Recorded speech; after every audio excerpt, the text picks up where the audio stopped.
простая африканская женщина. Ее выдали замуж в 12 лет. Через год первые роды. А всего за 20 лет она стала мамой 44 ребятишек. При этом семья жила в тотальной нищете, и только когда стало известно всему миру об этом сомнительном рекорде, в доме появилась еда, одежда, а дети смогли получить образование. Мы в Уганде, государстве в Восточной Африке, которое на протяжении десятков лет стабильно входит в число беднейших стран мира. После получения независимости в 1962 году бывшая британская колония пережила череду военных конфликтов и правление одного из самых одиозных и чудовищных диктаторов XX века – Иди Амина. В Уганде проживает почти 35 миллионов человек, но горожан всего 13%.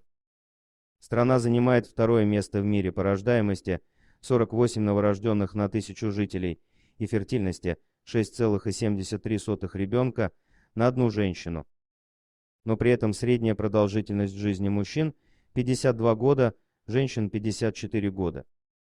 По данным ООН, почти 40% населения Уганды живет на сумму меньше 1,25 долларов США, около 80 рублей по официальному курсу, в день.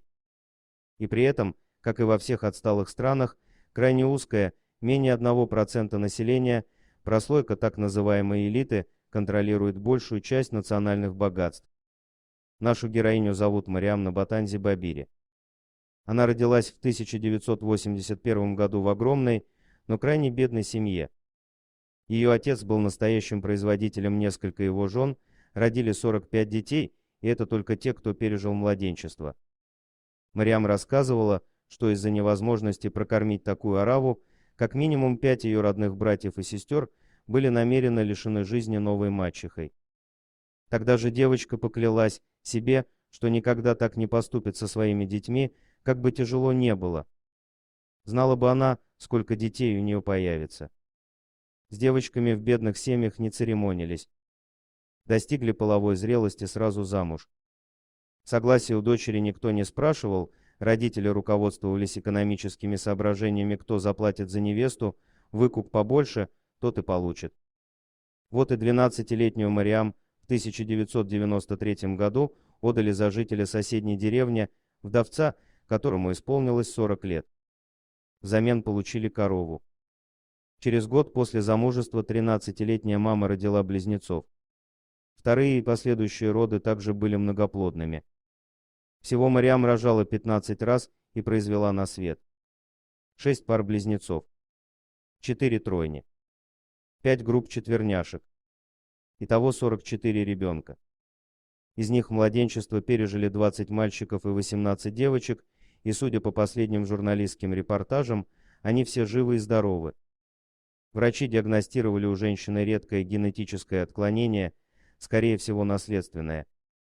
Любая беременность превращалась в многоплодную. Прием противозачаточных таблеток ей запретили. Приходилось только рожать. При этом семья жила в крайне стесненных обстоятельствах, и новые рты не прибавляли оптимизма родителям. Когда-то вполне себе обеспеченный муж уже не мог прокормить такое количество потомков. Мариам просила врачей провести операцию по стерилизации, но местные эскулапы отказывались браться. Женщине повезло, что ее случай описали в одном научном журнале. Врачи всего мира заинтересовались уникальной мамой. Наконец, в 36 лет, сразу после очередных родов, группа британских врачей сделала Мариам операцию. Больше она не беременела. Сейчас ей 41 год, и она мать-одиночка. Великовозрастный муж сбежал в 2016 году, оставив ветхий дом и развалившееся хозяйство жене и детям. Ни с кем из своих потомков он не общается. Внимание западных врачей, а потом журналистов, имело для семьи Мариам положительные последствия. Правительство стало оказывать финансовую помощь, выделило землю для строительства нового дома и огорода. Пошли иностранные гранты. Детям дали возможность учиться, в том числе получить профессиональное образование. Но сказать, что семья Мариам купается в роскоши, нельзя. Источника постоянного заработка у нее нет. Какая тут может быть работа? По сообщениям 2019 года, мама Уганда, так теперь называют Мариам в стране, и большая часть ее детей, старшие учатся или работают в больших городах, по-прежнему живут в своей деревне в 4 одноэтажных домиках. 3 из них это спальня, где установлены металлические двухъярусные кровати для детей. Сегодня места в кроватях хватает всем, а раньше вся арава спала на грязном глиняном полу. Правительство выделяет уникальной семье 25 килограмм кукурузной муки в день, фасоль и сахар, но рыбу или мясо нужно покупать за свои деньги. На те, что остались от грантов, или на помощь, которую присылают старшие сыновья.